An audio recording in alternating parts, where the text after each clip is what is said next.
This is the Wandering Mind.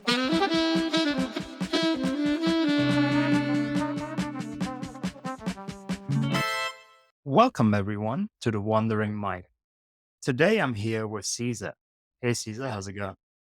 I'm doing well. How are you? Doing pretty good. It's a nice morning here. Um, I'm looking forward to our conversation as well. I think it's going to be an interesting one. Same. Um, so to get us started, if you just want to introduce yourself to the people, you want to tell us about your life, your journey, anything you want to share. Yeah. So my name is Cesar Cardona. I am a public speaker. Where to start and therefore where to end is much more complicated. Much more complex, I should say. I live in Los Angeles. I'm 35. I lived here for 10 years. I am originally from Florida. And California is my life. My career as a public speaker is my passion. And I'm in a place in my life right now where I feel more rooted than I've ever have, and a canopy of the tree, to follow the metaphor, feels higher than ever. Hmm. So you made it from Florida to LA. What inspired? Like, I generally have no idea about the chances and opportunities in the different states. So, what inspired that move to Los Angeles? Yeah, good question.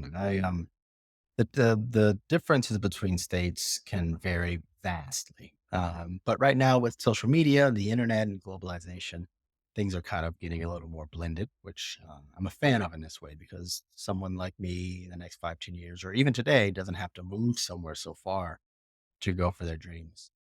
Um, Mhm. but the difference between Florida, where I grew up, Jacksonville, Florida, and Los Angeles, California, if you're driving, it's about 2 days, 2.5 days drive. Wow. It's pretty far. It's pretty far away. I drove here. Yeah. But what made me want to move here originally was I'm also a musician. I'm now a musician as kind of as a not a hobby, but my main focus has been public speaking. But I moved here 10 years ago to be a musician, and I drove here. I slept in my car, and I'd never been here before. I didn't know anybody, and I knew that I wanted to find something that was just mine. You know, you're born and you're given all these things. You can't choose where you're born. The beliefs are kind of put into you by your parents. Your way of Mhm. thinking is by your parents and the environment, for the most part, of course. And something in me wanted to kind of just find things that were just mine, that this version of me could pick and paint my own canvas. So I came from music, and I I got into a place where before I could really activate the goals in my life, I still had a lot of trauma from my upbringing, from the stuff that happened in my family, growing up as a child, a teenager as well, and that took a hold first. And I spent a lot of time working through that. And then once I worked through that, then the rest of this life that was waiting for me was kind of literally waiting on me. I walked up and this life was like, okay, cool, you made it. Cool. We've been here for a little while. All right, pack your bags. Let's go. Let's go do something else. You know? That's cool. Yeah. Um, yeah. So I already heard when you started, you said you feel as rooted as you probably have ever felt. You talked about beliefs that one has when they grow up. You also just mentioned trauma. Can you tell us a little bit more about your journey, your feeling rooted, your how have your beliefs changed? How has your perception of life changed? Stuff like that. Absolutely. When I was growing up, when I was a child, my parents are as opposite as you could ask for. I mean, my father is a Spanish Republican who grew up in New York City. My mother is a African American woman, grew up in the South, and she's a Democrat. Um, they were very Right. opposite of each other. I still to this day wonder how they made it work for 2 whole years before they had me, because I guess, Right. obviously polarization wasn't as much as it is today in politics of the world, Yeah. obviously. But there's still something to be said about the culture at the time. I was born in '89. That was just after Reagan, so there was always some sort of divide, but the two of them, they met and they got along really well for 2 years or so. Um, but by the time I came around, there was a lot of friction between both of them. They didn't see eye to eye on anything. Way of living, how to think about the world, how to raise a child, how to go about responsibility. They just were seeing the world so differently. And both of them had a lot of aggression in their from their family, from their environment, and living within them. And so I, unfortunately, was a byproduct of seeing all of that violence towards each other, some violence towards me, and also a lot of isolation as well, because sometimes you know people get in enough they get enough arguments between the two of them, and at some point they both go their own way, and somehow I was the one that was kind of forgotten about. It's Yeah. just not a blaming of them either. It's just understanding the cause situation. My mother is a whole different Right. person. Oh, we get along wonderfully. She was just here for the holidays. And then my dad was doing the best he could at the time, and he's a different person now as well. Um, so, I grew up with those traumas that I had to deal with living in a space like that in Jacksonville, Florida, and wanting to get away from that, wanting to realize that there is something for me that I could feel safe somewhere instead of violent, feeling scared all the time. And then growing up and kind of getting my own space in Florida as an adult in my early 20s, I still felt all those relics from before. I felt all of those sadness and sorrows from the whole city because all I had were memories, bad memories of things. There wasn't many great memories or good memories at that time there. So that made me want to make that trek somewhere else. And I could have went to New York because my dad's from there and I have family there. I could have moved anywhere up and down the East Coast, and I didn't want to. That's for sure. I knew somebody in San Francisco, and LA would seem like a plan B or maybe like a hard challenge because again, I didn't know anybody here. I'd never been here before. And one day Right. I woke up while trying to make those decisions. I was just living my life, but I hadn't decided where I was going to go or when I was going to go, and so on and so on. And I woke up one morning. I'll never forget this. I was watching this show called Guitar Center Sessions. It's just a Guitar Center is a guitar company, music company here, and they interview musicians. And I remember Mm. the musician Gavin DeGraw was on there. He's being interviewed. I don't remember exactly what he was talking about, but I was just looking at it, just watching him talk, and something in my head said, uh, like, as much as you can hear something in your own head without hearing it audibly externally, something said, "You have to move to Los Angeles." And at the Mm. time, I wasn't a spiritual person. I was a very fundamentally scientific atheist. Right. And stuff like that to me felt like that doesn't if someone told me they heard a voice like that, I would say, well, you probably just want to go get checked out.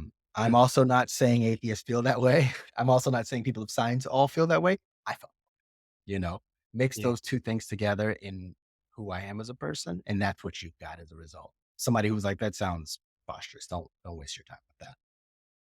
And however, though, the thing was, I heard that voice and I listened right to, and it got me here. And yeah, that was a transition, and it is 10 years have gone between when I landed here, when I parked my car in North Hollywood, and where I live now, and it's been better and better and better and better and better. I went through a lot of hard stuff too, as well, but the roots that got stronger for me was because after a really bad accident that I was into, I got into, or that happened to me, excuse me. I was able to kind of release the grasp of being a person who doesn't believe in any sort of spiritual connection of the world. In no way am I saying that somebody who does not, who still doesn't believe is wrong. I don't live like that in my head. Whatever your journey is your journey. But I'm just only speaking from my perspective, from my journey. That those two things made not the best version of me. And so after that incident happened, I got to a space of, "Oh, what am I doing here? What's happening? I gotta figure something out here because I'm too impulsive in my life.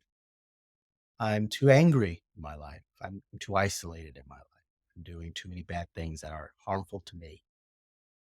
I had no problem being Right. nice to the world out there, but I wasn't good to my own self.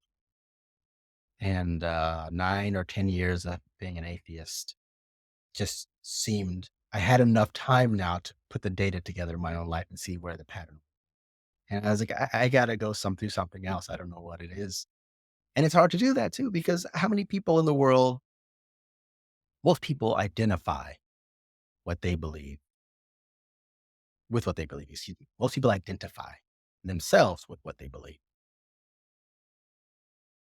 So it's hard to let that go because when it gets challenged, Right. you feel like your identity is being challenged, right? This is why people have such disagreements and people get aggressive because they've loaded up who they Yeah. think they are in their beliefs, their actions, their job, and so on. So I personally, where I am now, I don't identify with any of those things. These are temporary holds for me, and I'm going to continuously, as a conscious being, evolve and change over time. But at that time, it's one of the most, if I may say, one of the most hardest things to let go is the ability to say that you all are wrong.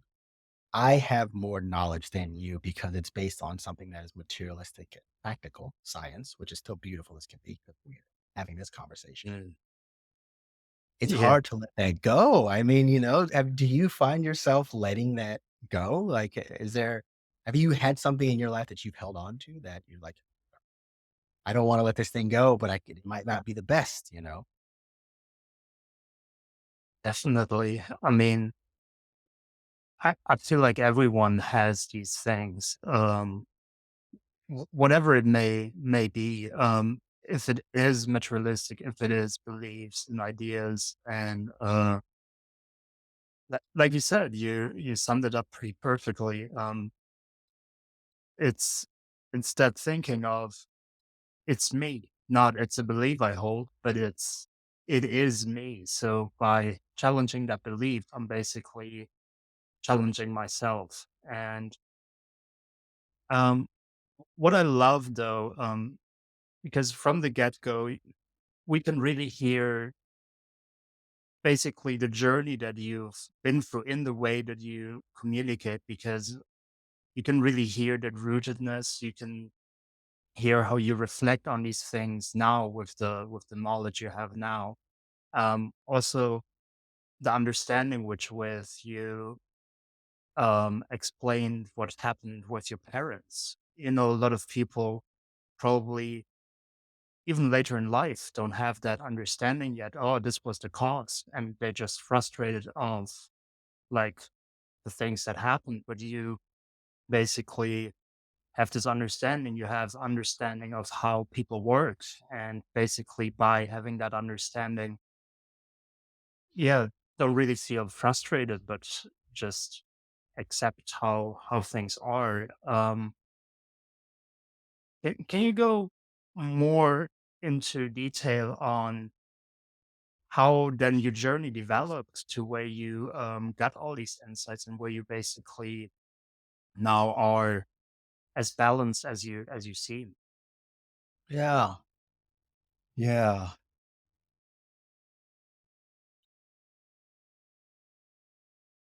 I fundamentally believe that every person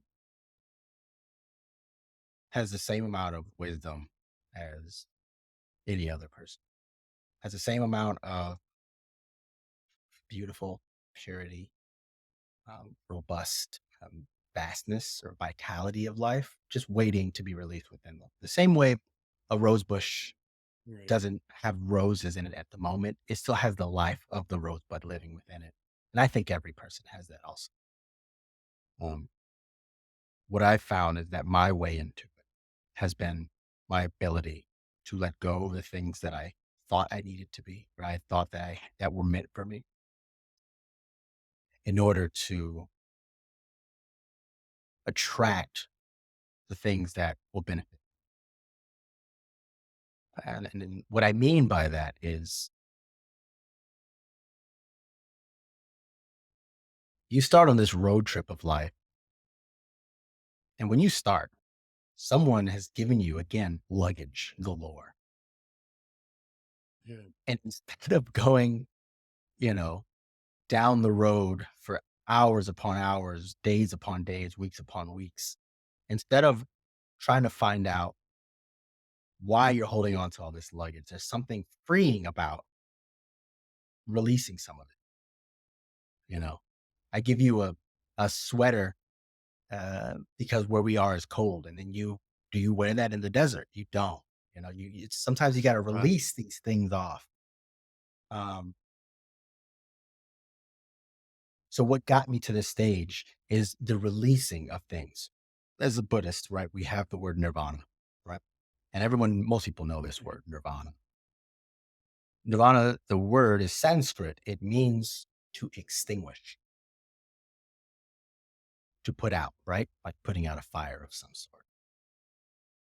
So nirvana is not a destination, right? Even the phrase itself, Mhm. it's not a destination. If someone uses it even outside of a Buddhist context, like, oh my God, that place was nirvana. Yes, that's an implication that it's a location that you have to go to for that sort of bliss. But the word itself is Sanskrit for to extinguish the fire. It's actually the releasing things that are uncomfortable and damaging against you and burning you.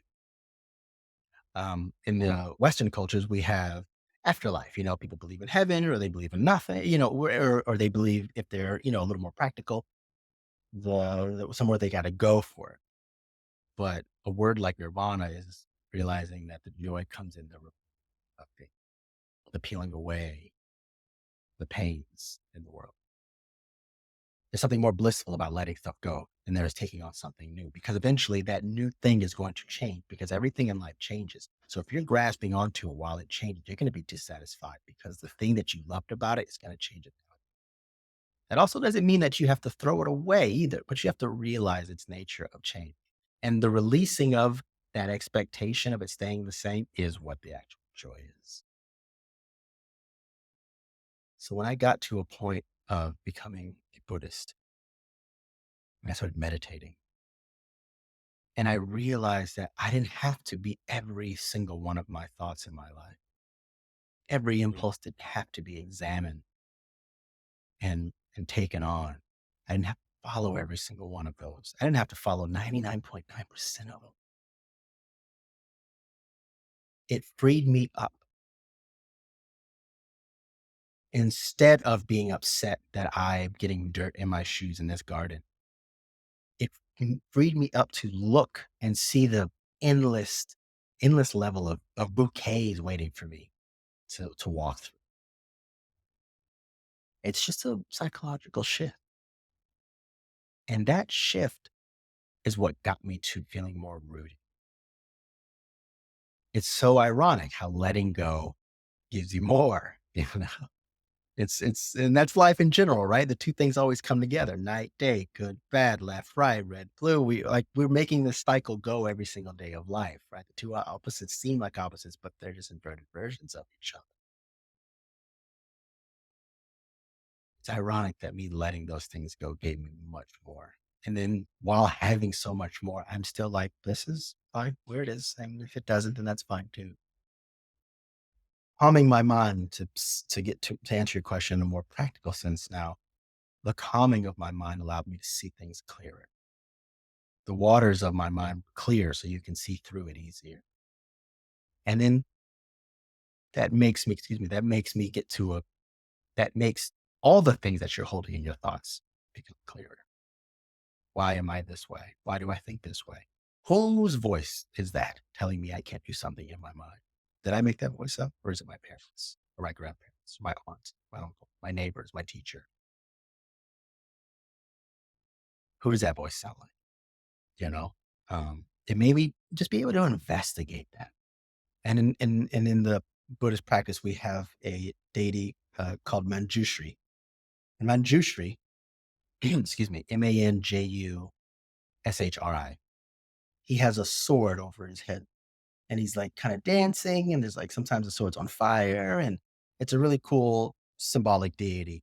The sword is a sort of discernment, the ability to have wisdom to cut through what is good and what is bad. And the Mm. sword is double sided because it also points at him, because that same sort of um, confidence or wisdom can turn into arrogance also.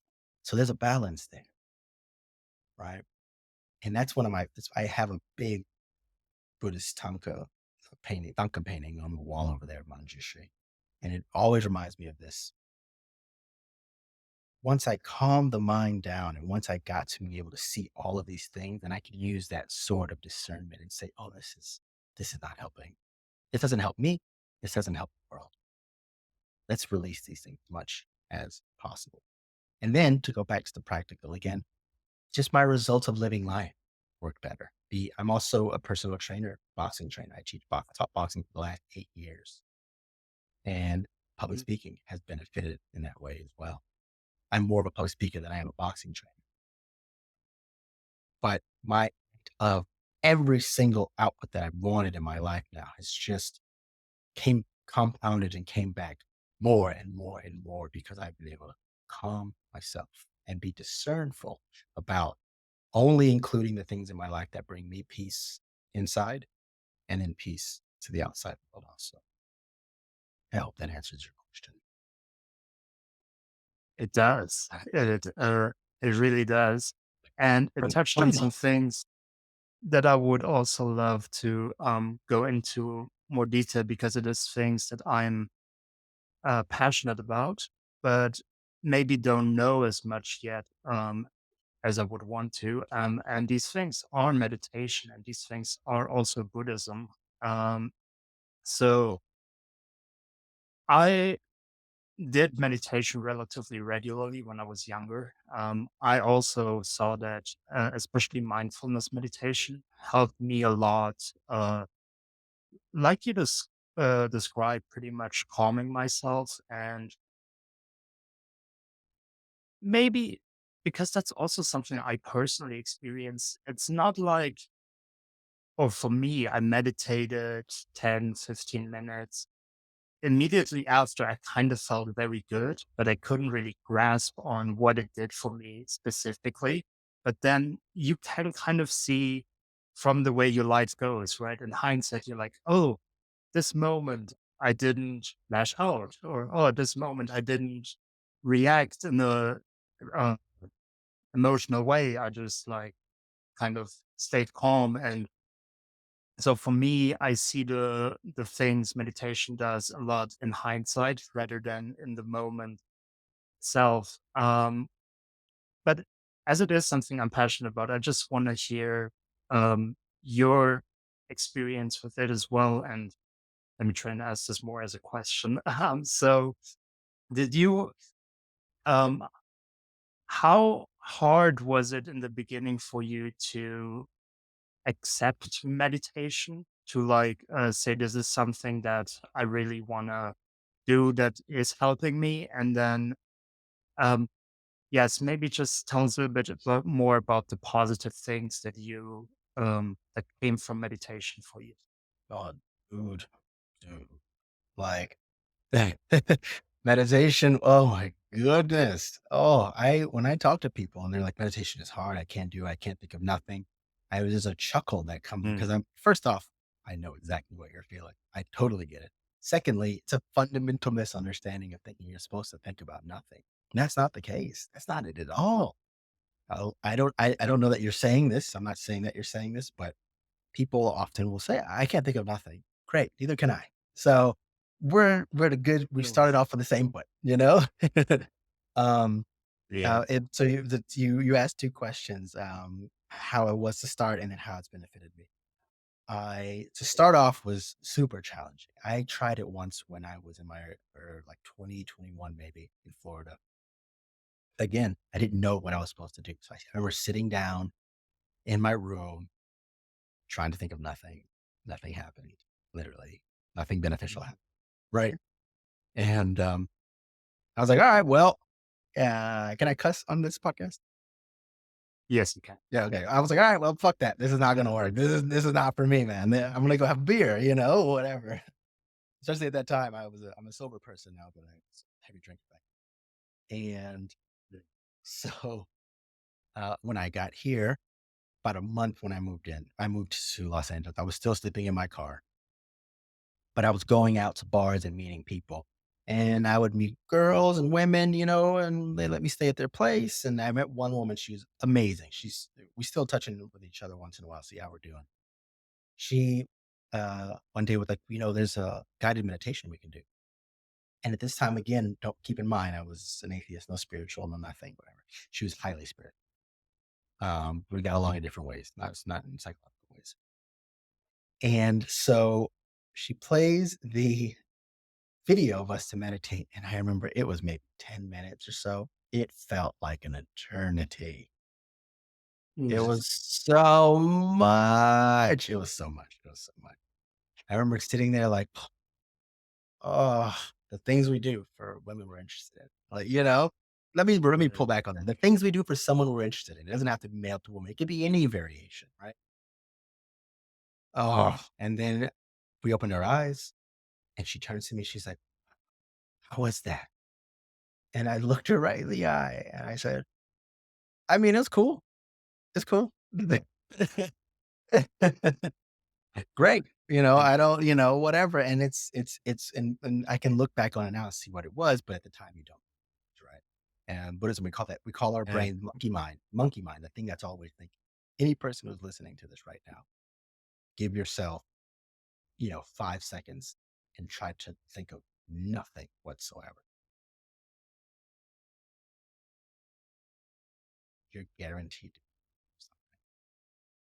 And then if you can do 5, then go for 10 seconds. If you can do 10, then go for 20 seconds. You're going to think of something. We call that monkey. That's just what our brain does. So I tried that for that time. It didn't work both of those times, and I just forgot all about it. Ironically enough, going through my life though, I would get compelled by moments of like physical, psychological, I say mental rapture of a moment of like everything felt like the perfect symphony was happening inside my body. And that was before I was a spiritual person. And that really got me to a point of like, there's something there, but I just can't grasp it. And I was too scattered and too impulsive in life to stop and investigate, you know? And then when I finally got to a point where, and most people change in life when the stakes are really high. Most people, people and a society as a whole, they make changes when a calamity happens, something heavy happens, right? Like we put heavy laws into the world when something big happens. Like, okay, we got to change something here. No one, for the most part, not no one, that's not the way to say it, but often we don't say, you know what, let's just prepare just in case. No, no, no, no. We just jump in after the fact. Yeah. So once my stakes were high enough, I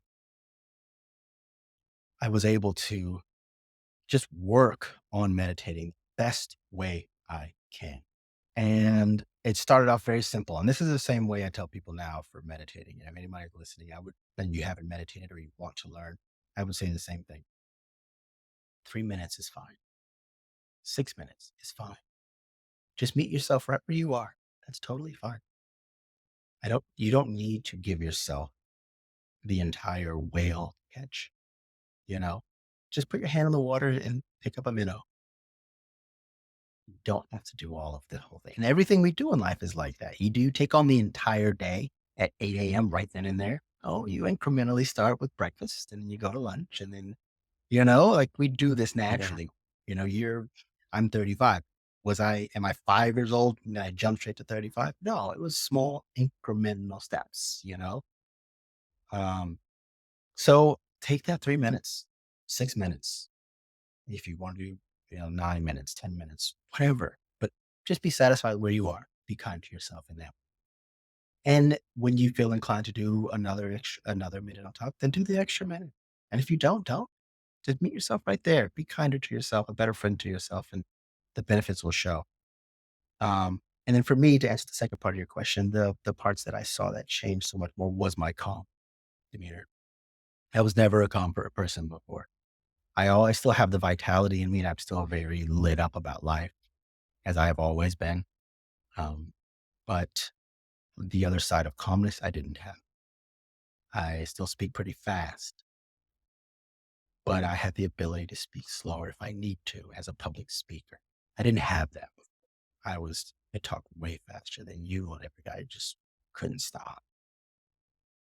Yeah. And again, with that comes a level of peace. And happiness is a byproduct of peace. Some people say, what is it? Peace is happiness in motion, and happiness is peace in motion as well. Something like that. I think I got that wrong, but I just found the joy right here, right now to be the real gift rather than the past, the future. The gift is right here, right now. I mean, it's called the present anyway, you know? Yes. I love that. Um, I feel like what you just touched on there, is a big part of it too, because that calm, helps you a lot, or I suppose, helps with self-awareness as well. Because you just basically describe, um, how you, because of that calmness, you could see things, do things like consciously. And I feel like that's something, or again, I'm trying to ask questions here. So, do you feel You're like, more than welcome to um, tell me that stuff too, man. I wanna hear what your thoughts are also, we're all one here. I wanna you got opinions, give all them to me. right, because I feel like that's something that would benefit a lot of people. And obviously, it's a very hard thing to look yourself in the mirror and objectively just judge things that you're not good at, um, or that basically you say, I do these things repeatedly, but I don't want to do them. And I feel like this calm, that's what we've been calling it, but just this clear mind, this open mind helps you to achieve the things you want to achieve, because it doesn't really help if you ignore them. But yeah, obviously that's a very hard thing, right? To look into your eyes and be like, these are things that I want to change about myself. Eh, yeah.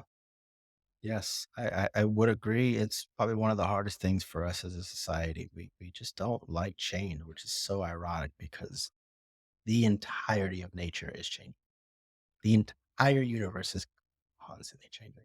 No matter how slow, it's changing. And somehow we've like hacked to not like it, you know? Um, it is also one of the most challenging things is looking at yourself in the mirror, like you said, and realizing the parts that don't work, that are scary of your own self. I just got off the phone with a friend before you and I were talking, and we're finding out how often people will stick with what's familiar, no matter how unhealthy it is, because they're afraid of the change Right. of the unknown of what could happen. So they'll stay with the thing that's not good for them because they know they can deal with that, but they don't know if they can deal with what else comes their way.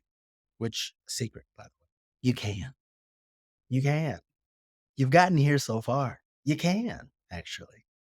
You for the most part, there's a good amount of one thing in the world that you won't be able to survive from. There's one thing. That's it. There's one thing you won't be able to survive from. That's it. Everything else you can turn as a transformation of wherever the situation you're in. And I will say that for the most part, and that's I'm going to extremes there, right? Life and death. But to zoom Yeah. in on it a little more is the thing you're scared of the most about you, whatever it is, and I guarantee you this, and I promise you this, whoever's listening, to this, I promise you this. Whatever you're scared of the most, just behind it is the best version of yourself yet. Cannot, cannot guarantee you that more. Ironic how this works. Whatever monster is inside the cave of your thoughts in your heart, just behind it is a huge pot of gold, and it's just waiting to be found.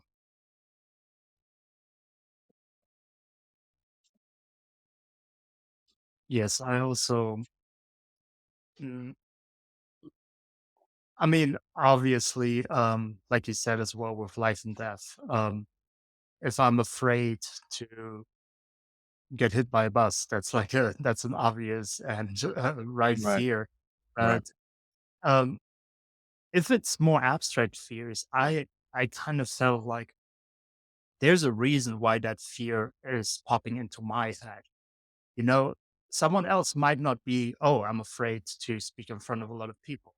Why is that fear in my head? Because I kind of want to, right? Because I kind of have that I kind of wanted to, but then my head goes, oh, but what if you say something wrong? What if the people don't like what you're saying? And um, so that's something that I definitely um figured out. If there's a fear, it really helps to ask why. Why does that fear come into my head? And then yeah, I couldn't have said it better than you did. Then Mhm. if you just conquer that fear, beautiful things will come from that. Yeah. Yeah. And it's in order to conquer it, there's a participation with it first. Often it's a battle, right? But sometimes it's not. Sometimes whatever's in your way just wants to be heard also. Your own thoughts, your emotions. Some people who are angry in the world, sometimes they don't know how to say that they're hurt or they're scared. And sometimes you don't have to yell back most times, but you can they just want to be heard also. Sometimes that seems like it's like it's a great this is a metaphor obviously, but it's Shrek, right? Remember Shrek, the Mm, dragon, the dragon that fought them in the beginning, and then yeah, Donkey and the dragon fall in love. The dragon only was evil until it started to assimilate with the same desires and needs as Shrek and Donkey, and then it joined their side. That's the metaphor of the part in you that just wants to be heard a little more. So instead of words actually having the ability to explain to you in your own head, "Hey, I want to be heard," it starts acting out in your body. It's the 3-year-old kid who doesn't have the words to say they're frustrated. Instead, you kneel down and say, "Talk to me. What's going on?" And when you have a calm mind, it's easier to do that. You sit and you say, "What's happening? Tell me with words what's happening." Or express to me right here. I'm listening to you. And usually you find that kissing that frog turns into the prince, tending to that dragon has them join your side. What else is it? Gladiator, the movie Gladiator with Russell Crowe, the first one. He's in that pit and yeah, he gets thrown to fight all those guys. And that really big guy he goes to fight, he battles him, and then the guy joins him. That's the metaphor. That's the story of the big bad beast that's living within you. For the most part, you face it and participate in it. There's a battle there. And then also there's an assimilation where they kind of join your side. And what was dangerous and scary about them becomes an ally. That that was the way in for is realizing participate in this.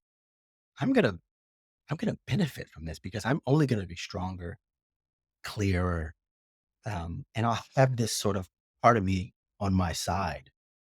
I know how this interview sounds. I know how I come across as this very positive, motivated, driven person, and I am those things. And also, I still have my own faults. And also, at every given moment, I feel like I'm going to be embarrassed in the middle of somewhere, and everyone's going to leave and say, "This guy's an idiot." Every second of the day, I still have dreams when I go to sleep of my partner. Her. leaving me. There's still times where we have disagreements. That's a strong word. We barely disagree, but there's times where I'll do something and I don't know how she feels about it, and if they say she doesn't notice it, I've already made the story in my head of, "Oh, she's angry at me, she's gonna realize that I'm not worth her. I'm not worthy, and that, she can find better, and she's gonna leave." And I'm like, "What are you who's still in this room talking here? You're still like, Mhm. like, I've done a multitude of amazing things that I'm really proud of for myself, and I'm really, again, deeply rooted and the canopy is really high for me. And also, I still have those fears. They just don't have a role in winning anymore because I conquered it. Does that make sense? It definitely does, and I feel like that's a very important thing to show as well because yeah, like you've just said, it's not like they disappear, and I feel like, I mean, I personally can definitely, um, I definitely know what you're talking about, and I feel like a lot of people do as well because a thing happens for 2 seconds, but it basically is with you the whole day. You know, the thing is Right. gone like 3 hours later, and Right. you're in the supermarket, and you're like, "Oh, but should I have said this?"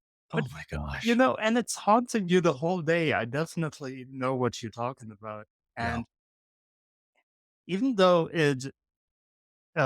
it gets better, and if you actively like calm your mind, like we said, and but these things, I think that's what I'm trying to say is important to hear never go away. Like Mhm. it will always, in some sense, be there, and you just need to be conscious. Oh, yeah, this is what's happening. And then being like, why am I thinking about this in the supermarket? Does it serve me? Like you Yeah. just said. And then hopefully the answer is no, it doesn't serve me. Mhm. And you stop entertaining it. So yeah, no, that's really important to point out as well. I kind of when you said all these things on a metaphorical level, I feel like another aspect that you maybe have some good insights for us is because you were talking about the battle inside oneself with this darker side, but um, obviously we can also make it out to the conversation with other people. So let's say there is really this, well, I don't want to call any human being a dragon, but I just got stuck on the Shrek Yeah, analogy. yeah. So that there's this dragon, like spitting fire at us, being aggressive. And again, this is something that I feel like you understand a lot, but it's not easy at all. And I kind of understand it as well because I'm a very curious person and I always try to understand people in general, no matter who they are, where they come from. I feel like if we understand each other, we can learn from each other a lot. But with that being said, if there's someone who's spitting fire at you the whole time, it must be really difficult to meet them at that level of, okay, so what is going on? What's your story? How how is that for you to find these conversations with people and trying to always approach them that way? Yeah. Yeah. First thing first, I want to say is you mentioning that you're a curious person. I just met you just now, within the last hour. So your curiosity is beautiful, by the way. It looks beautiful on you, is what I mean to say. Um, you Thank you. you're yeah, yeah, of course, man. I can see it even through a screen here. You're a beautiful person. You illuminate with the beautiful person. It's not just your sunburn that you mentioned earlier. You are also just a beautiful you're just a beautiful man I can see, and your curiosity kind of shows that, which is really cool to see, man. I just want to say that to you. Um, you know, this reminds me of a time where a couple of years ago, I was rehearsals with my band at a time. I was playing a show. This was maybe 2.5, 3 years ago, perhaps. And the rehearsals, the opening door was like in a roundabout where there was some parking, not much parking, sort of parking. Um, so we parked our cars and we're rehearsing, but the cars are kind of piled up and people are driving through as they go by, right? And we're just rehearsing, we're not recording, so it doesn't make a difference if cars drive by. But then one guy pulls up and says, "Hey, did you park right here?" I said, "My keyboard player actually parked there." He goes, "You got to move that car. I need to park there." And I said, "No, he's been here already. That's why he got that spot." And he goes, "You see this trailer I got back here? I have to put this there. You need to move it." Mm. I go, "You can't do that, Ben, because he already has the parking spot, you know?" And by now I've walked up to him. I'm kind of at he's in this driver's seat. I'm kind of at his driver's seat a little bit. I'm about like arm's length distance from him. And we're kind of going a little back and forth about this stuff. I'm like, "I hear what you're saying, but that's just not the case, you know?" He goes, "Fine. I'm just going to put the trailer in front of the car and I'll leave it there all night." And I looked at him, I go, "That's actually not very nice," which was a surprise to me because I grew up in a violent household. If someone makes that sort of like push, a lot of me is like, Really? I'm gonna push back a little bit, and I'm not that person anymore. Um, but I also, at the same time, I'm not in an environment where that happens so much either. So I can't even see, the testing of it as frequently as I'd had before. Because I don't Mm. put myself in environments where it's violent. And so him to say something like that, I said, "Hey, that's actually not nice." And then he kind of kept talking and talking and talking. But when I said that's not nice, instead of meeting him with his fire, he could see him pull it down a little bit. And then Mm. And then the most beautiful part happened. He kept talking about it, and I said, "Do you own this spot? Is this your spot?" He said, "Yeah, I pay a monthly amount there for this spot." And I said, "Oh my Oh, gosh, dude." I said, "Yeah, yeah." And I told my keyboard player, I said, "Hey, go move your car." I said, "Hey, man, I didn't know that was your spot." He looked at me, got got out the it. car, and he hugged me. He said, "I'm sorry. I was rude to you. I've had a horrible day today." And I said, "You're fine, dude. Oh, You're wow. totally fine. Don't even worry about it." And realize that. He said, "I didn't even say to you that I own the park. I paid for that spot." And I go, "That's cool. You had a rough day. It's hard to remember stuff when you're stressed." I totally recognize it. "We'll move the car, dog. Don't even worry about it. It's not a big deal whatsoever." And he was like the kindest, sweetest man after that. The Mm. point is, and one, I want to say that that's not how every situation goes, right? There's no one right way that a situation can be handled. That's not how life works. But I can say that if you are able to not meet someone's fire with your own fire, there's a good chance it'll go better in your direction a little more. Or at the very least, it'll keep you a little more safe. He like revved himself up, and I didn't meet that. And instead of saying, "You put that car there, then I'm going to do this," and then we go back and forth, I said, "Well, that's not nice." And then he kept talking. And the more I realized, does he own this spot? And I asked him, he says, "Yes." That changed everything. You don't have to meet fire with another person's fire. And having anger is like holding a coal in your hand, looking for someone to throw it. Meanwhile, what's that hot coal doing in your hand? You know? Yeah, that's a perfect story to showcase basically everything that we just discussed. And it's like, uh, yeah, it's a lot of people in a lot of ways the conversation could have went. You probably would have never gotten to the facts, and that's the thing that you are calmly discussing something and you arrive at a fact. And then again, as I'm trying to make this more generalized. Obviously, not everything maybe has a black and white fact like that, but a lot of things Yeah. also do. So it's like um, just calmly seeing both points of views Mhm. mostly probably leads to the best kind of outcome for any conversation.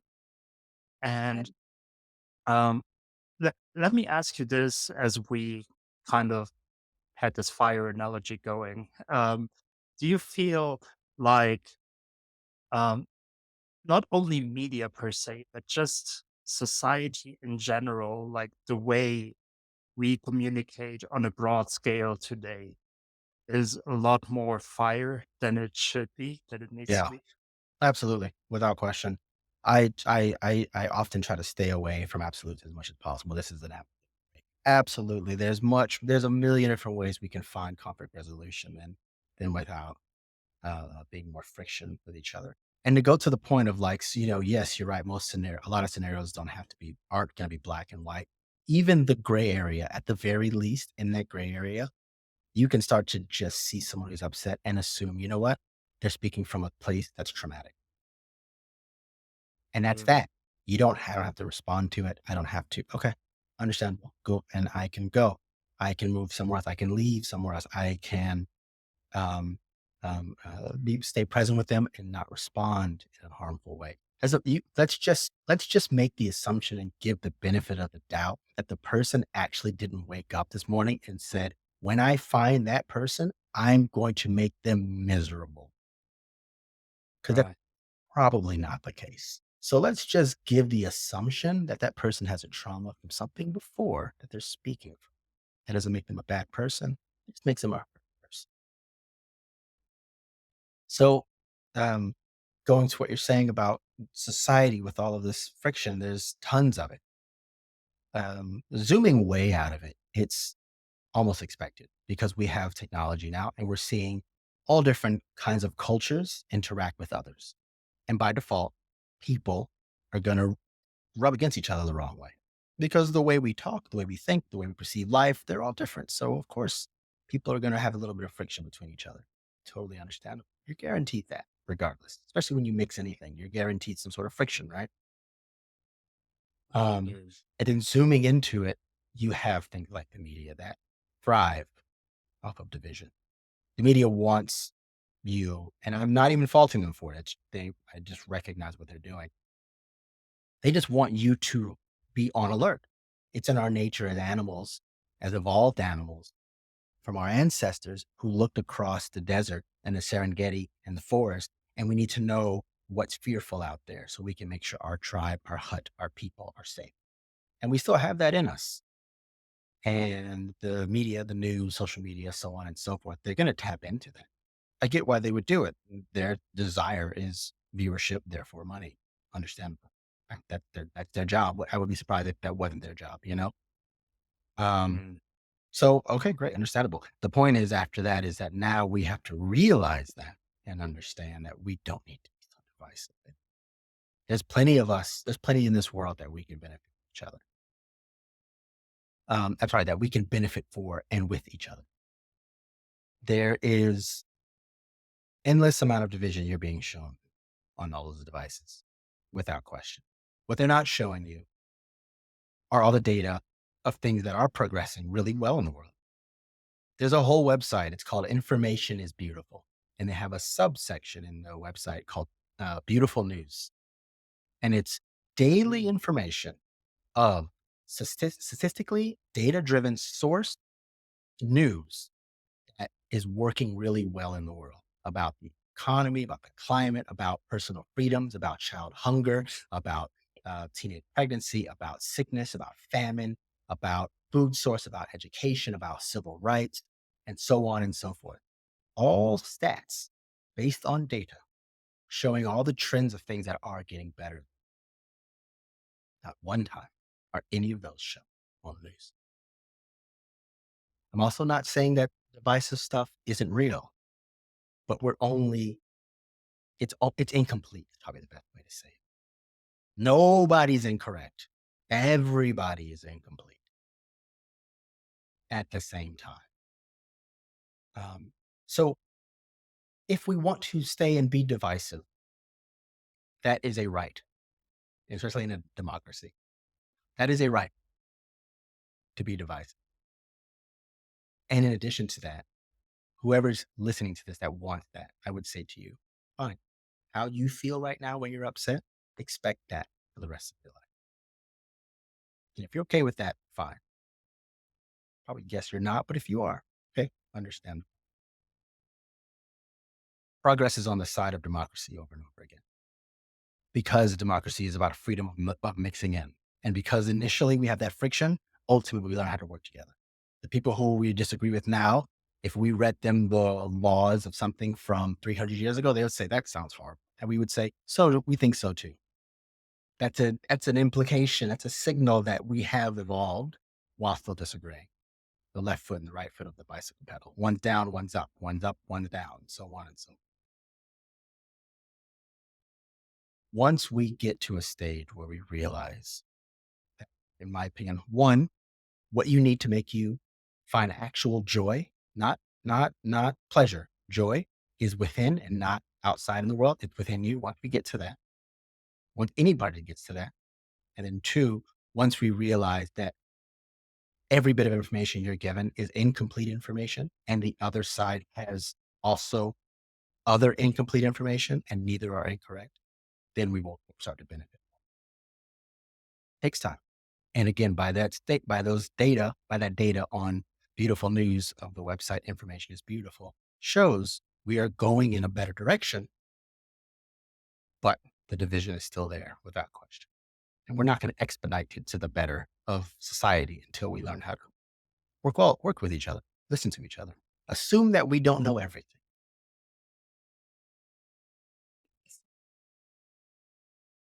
Hmm. Um, so just to say, I agree with everything you just said, and I also mostly, or I think only, made really good experiences with people overall. Like we said, if we approach them in a manner and we discuss with them calmly, you can basically have a very productive conversation with almost everyone. I personally really believe so. Um, that being said, I just kind of want to ask a little bit of a critical question here because I also feel like in total, all over the world, we just it it doesn't look that bright. So, from my personal experience, again, and I'm also always very positive about these things, but one could say that it doesn't look very bright overall in the world.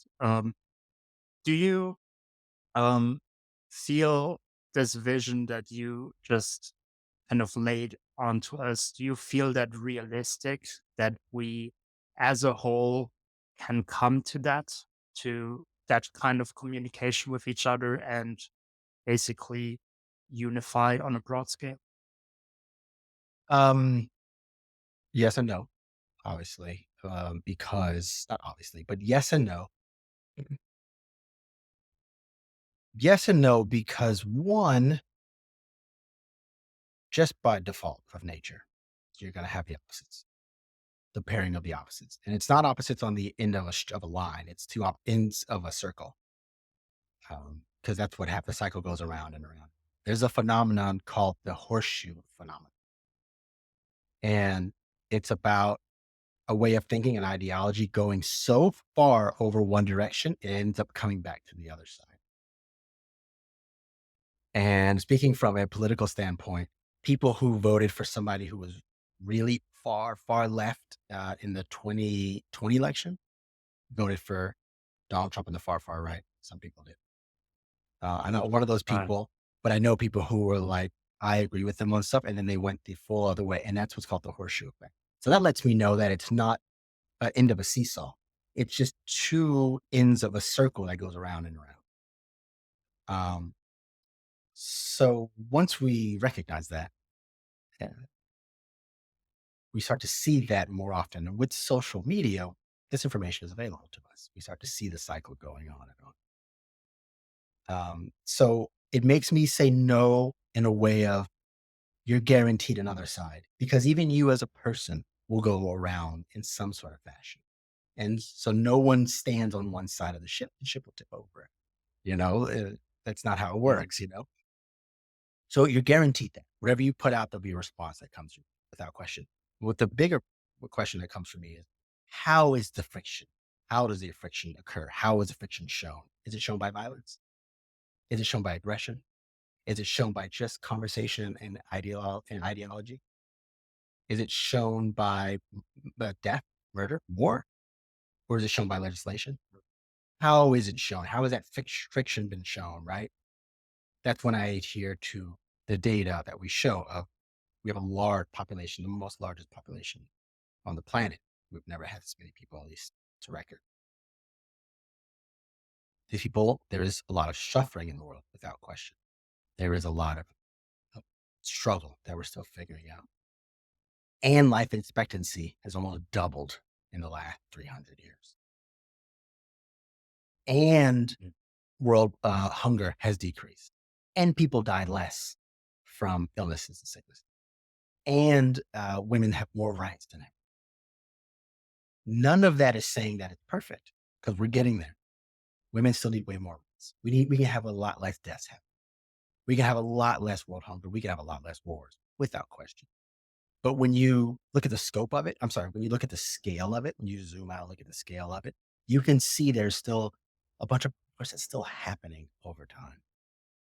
Um, so it's a yes and no because we're constantly in a space where someone like you or me can have this conversation here. I'm a black man who grew up in the Yeah. South, was called all sorts of racist stuff, who grew up with two parents. One of them actually is racist, and the other one was more liberal in the world. And then I grew up with violence and abuse in a city that didn't care for me because of the look of my skin. And I'm now self-employed, living in one of the richest cities in the world, in one of the richest states in the world, talking on a piece of on a box here that goes across the ocean to talk to somebody in real time. Both of those go together. They happen in life. The two sides come with it regardless.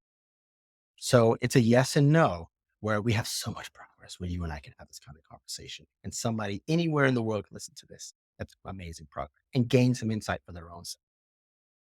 And by default, whatever you put out, there'll be a response to. That'll be that. Yes.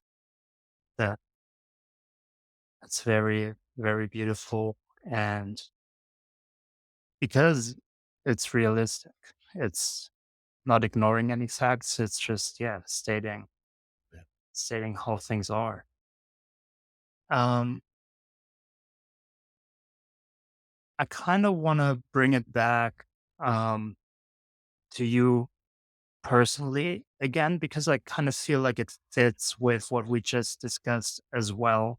So, a question that I ask almost everyone, sometimes it doesn't fit in the conversation, but I feel like with you, it definitely does, is the question about legacy. So, legacy is a term that everyone also sometimes has their little bit of their own personal definition of what that term means to them personally. But is the idea of legacy something that shapes your way of living? Is it something you think about? And if so, what kind of legacy are you going for? That's a big question, man. It is. Oh my goodness. That's a big question. It's a wonderful big question. Yes, legacy without question is something that I am torn between very often. Again, there's friction, right? The two sides, everybody has friction within themselves. So you're going to see it out in the world. To go back to that point. Yes, legacy is a huge thing. Um, this idea will always change for me. This answer will always change. It'll always evolve. Where I am right now feels like I'm more interested in living in the legacy of the information that I found and sharing in the life than leaving a legacy of me as a physical person. What is a legacy? When someone thinks of a legacy for the initially, it's like, leaving something beyond what you live. And then when people think of that, usually it's a business or it's a family or it's a way of, whatever. It's something more physical, right? I think of that way too, obviously. Lately, I'm more interested in the way of thought, in the things I found in life that are beautiful, excuse me, that I'm more interested in those being a legacy than one. I would be if there's some sort of reincarnation or rebirth or afterlife or whatever it is after this physical body of mine is gone, and I'm able to be shown what was left behind, and I could see that. If someone said, there are tons of people saying stuff that you were thinking about life, and people have been so much more vitalized in the world, and they see things in a way that makes them realize that the story of life is beautiful, but they don't necessarily know who it came from. There's no statues of you, there's no images of you. Great, cool. I'm Mhm. down with it. Totally down with that. 100%. If they said instead, there's a whole practice named after you and there's a statue and so on and so forth, I would be like, oh, that's kind of fun. Cool. I mean, I get why they would do that. That's cool. But how is the practice? Has it been interpreted the wrong way? How does it feel? What is it doing for people? And they say, oh, it's good enough. I'd be like, okay, well, I'll care. Not my thing. You know, um, this body, this mind, this hair, my skin, my age, my name, all this stuff, it changes. This is literally not the same skin that it was when I was 15, 25, 5 years old. It changes. The cells make it change. It looks similar, but the same. What has been the same constantly have been the awareness of consciousness that has kept me here. And I have found things in nature, the fact that I found while experiencing life that I can share. That's bigger than me. And that's what I resonate. That's what legacy feels like to me. It's two-sided. It's probably more sided than that. But the way I'm thinking of it now, I feel 70% more interested in the idea of the beautification of life by way of the human experience rather than Cesar Cardona and his looks, his style, his image, and we're a society that lives on symbols. I totally get that too. It's why we use symbols everywhere. I get it.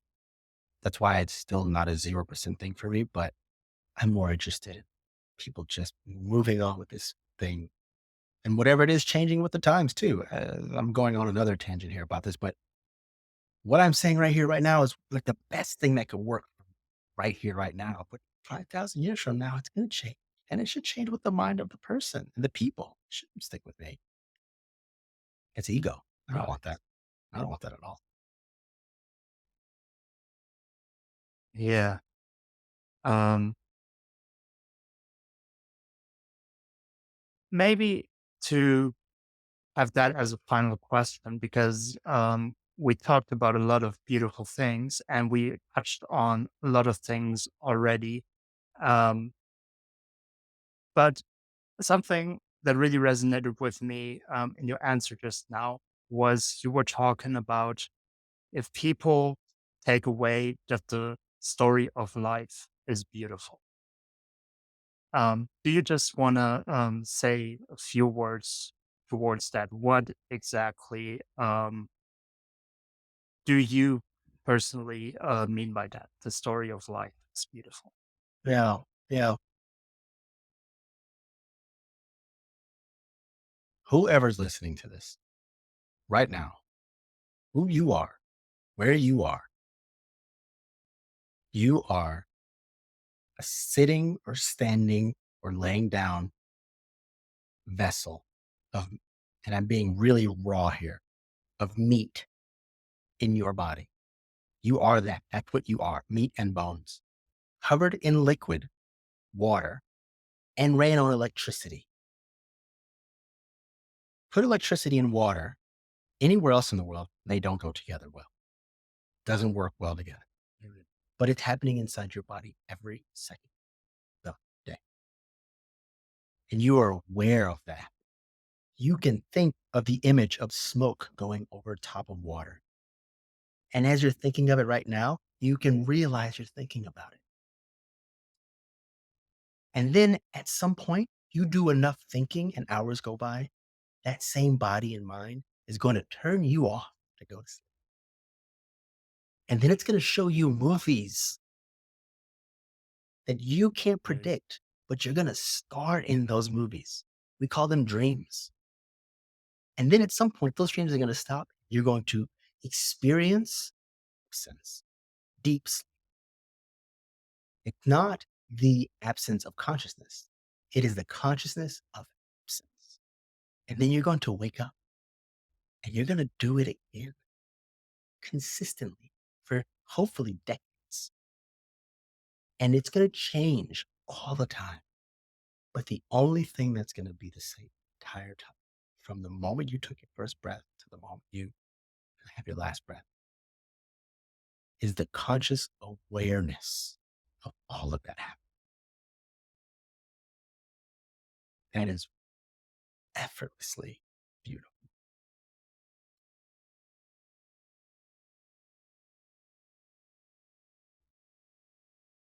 Definitely nothing for me to add to that. Um, so, Caesar, I really enjoyed our conversation. And for the people that this also resonated with, if lastly you just want to tell us where can we find you online? Where can we find out more about you, about the stuff you put out? Um, yeah, anywhere we can get in touch. Yeah, yeah. First thing first, I want to say, Mike, you again are a beautiful person. It's so you're like illuminate, man, and I mean that so genuinely. You're really wonderful. Thank you. Um, yeah, of course. For me, if anyone enjoys any of this and wants to be part of my newsletter or watching my videos or follow, just go to CesarCardona.com. CesarCard as in David, ONA.com. It has all my information.